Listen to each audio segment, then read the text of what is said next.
Both dramas, Chap at the Door and The Aftermath, were created by Ann Mathieson in conjunction with the Family Addiction Support Service and adapted for television by the NHS Greater Glasgow and Clyde Video Production Unit. All the actresses in the drama have been affected by or bereaved by addiction.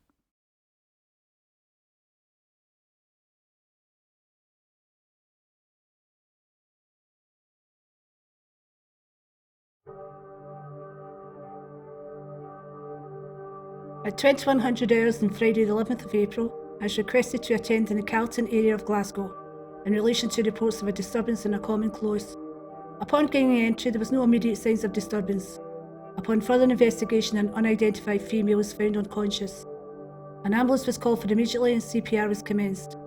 The female was pronounced dead on arrival at hospital. I made local inquiries in an attempt to identify the deceased. She wasn't the deceased. She was my daughter. She was a sister, a friend and an auntie. She was my beautiful granddaughter. Her name was Lisa. She was the firstborn into the family. We all loved her to bits. She was a golden child. She had a big heart, beautiful smile, full of life, full of hopes and dreams. She would tell me about her day at school, about her news book. I would help her with her reading. She would help me to water the plants. We'd make me fairy cakes.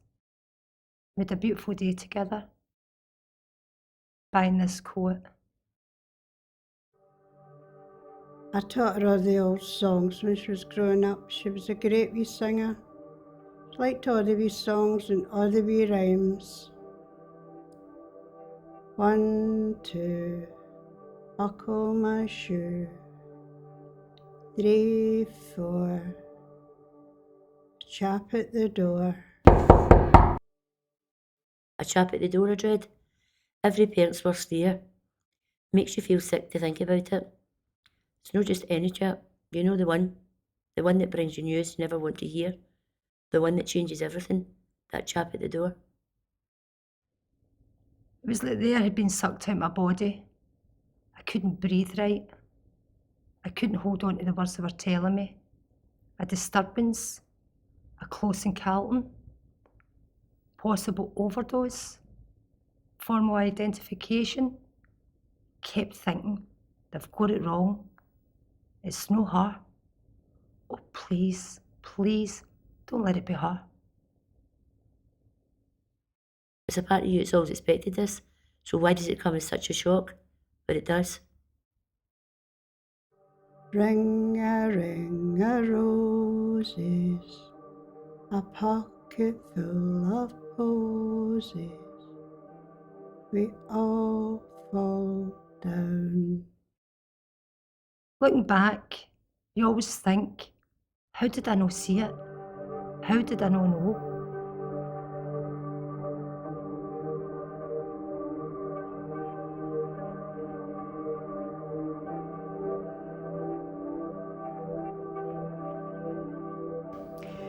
Right, you, I've been watching you for weeks. There's something no right with you, now what's the matter with you? Look, it's Lisa. She's always coming and gone. If I say it and it's a fight. She started seeing some new guy, Johnny. Never met him, never brought him up to the house or nothing. So I had enough. Had it out with her last night. Didn't go too well. She started shouting and bawling, I'm pregnant, alright, and out the door. Okay, it's not the end of the world. There's worse things in a wee way and we'll manage. So what like is it? What does it come for? Is it working? Ma, I couldn't tell you. Don't know nothing about him. She just started shouting and bawling, I'm pregnant, and she was at the door. Listen, don't say nothing to her daddy, because he'll give his nut. Aye, well, I'll find out soon enough. It's not something you can hide forever. I know, but just for the new. Well, fair enough.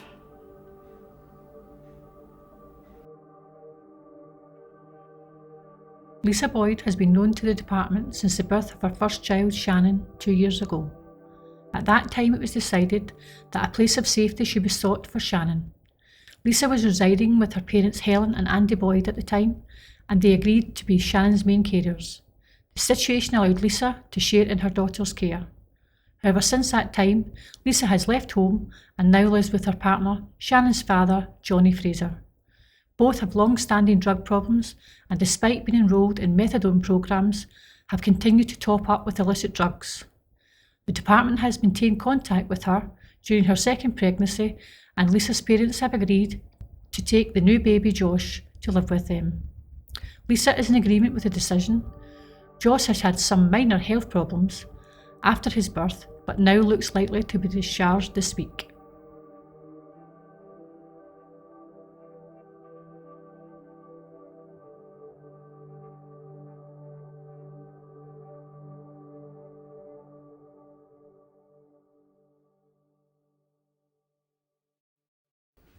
Was that Lisa there? What was she wanting? She was up to see the veins. Aye, funny that. She never seems to come in arming. I've not spoke to her for ages. How's she doing? Is she off all that muck yet? Andy, I've been up all night with this vein and I'm shattered. Is that right? Well, I know what that means. She was up looking for money, wasn't she? What about him? Is that useless pig still in the working? This isn't good enough, Phil. When we took on that first one, it's meant to be the two of them get sorted out. Now they've got another one, the two of them are just getting worse. Did you give her money? I've got enough going on without you starting. Starting? I've not even started yet. You gave her money, didn't you? We only see her when she's looking for something. She's living an easy life, and see you're just a soft touch. It was a tenner for messages. Oh, here we go. Should we take it right back to that useless swine? There'll no be a message boat. We can hardly afford to keep this house, God as well as looking after her ways, but that's still not enough. Oh no, we've got to be holding out tenors into the bargain. But you went out shoplifting or even worse. That tenner you give her could be the one that does it. That could be the one that kills her. Have you thought of that? Well, if you've got the answers, you tell me what to do. I'm trying to deal with her. I'm trying to cope with the veins. I'm trying to cope with it all. Open your eyes, Ellen. She's taking the piss. I'm not happy about this, no at all. I'm out working, you're still doling out the cash to her. I thought we agreed, nay me. I tell you what, I'll be giving you a tenner short in your pie this week. How's that going to help? I can't see her like that. This is going to stop. See how she gets on my name money? Do you know something that might be the making of her? You're helping her. But she's my lassie. Oh, come away to the pub.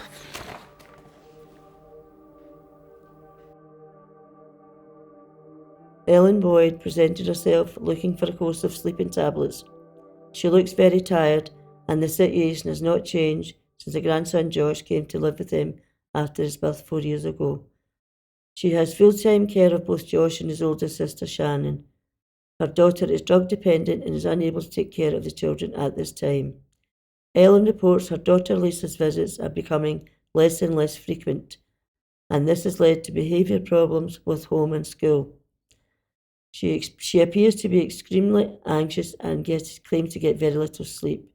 I feel a course of sleeping tablets will do nothing to help the situation.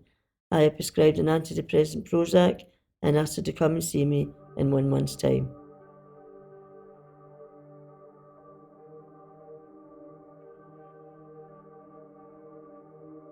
All right, Bessie.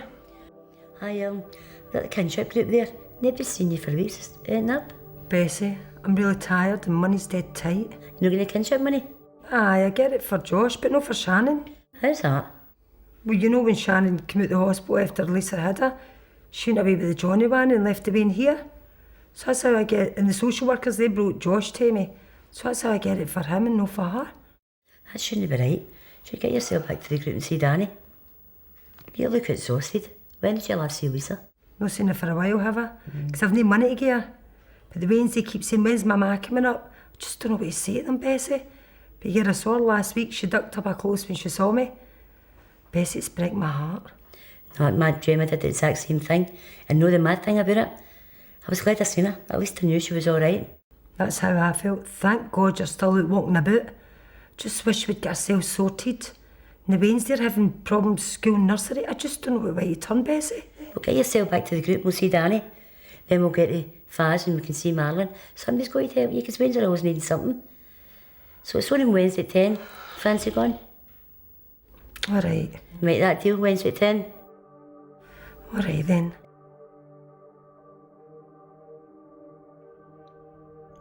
The school is delighted to report that Shannon's behaviour and participation in school is now much improved.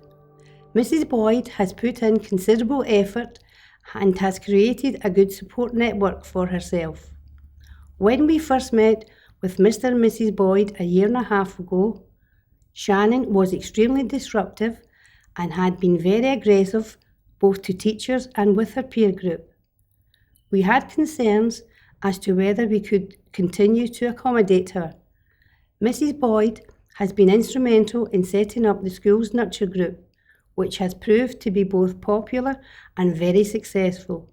Josh has nearly finished primary 1 and has settled into the school with no real problems. Shannon uses the nurture group to help her with her homework after school, and she is now very confident with her schoolwork. She is particularly looking forward to the end of term school show, where she will be performing as the lead dancer.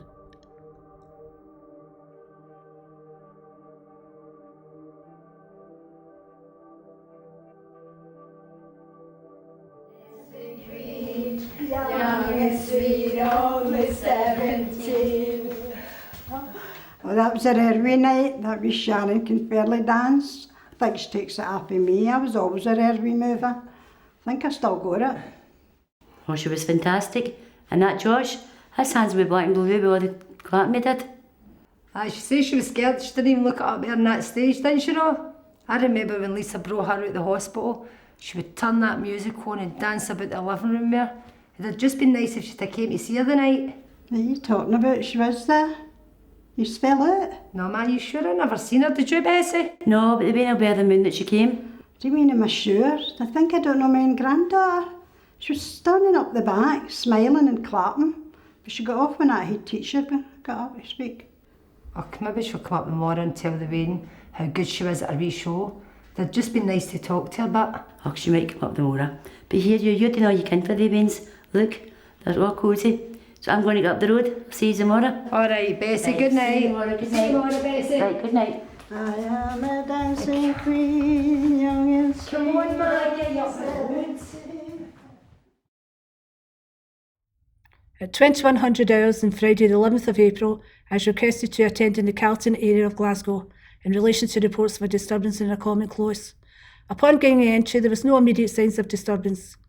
Upon further investigation, an unidentified female was found unconscious.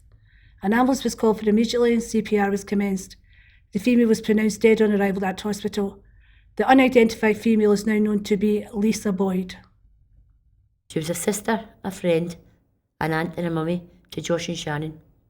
She was my beautiful granddaughter. She was the firstborn into the family. We all loved her to bits.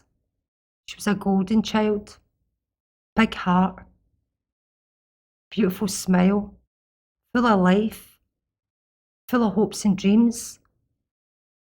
She would tell me about her day at school, about her news book. I would help her with her reading. She would help me to water the plants.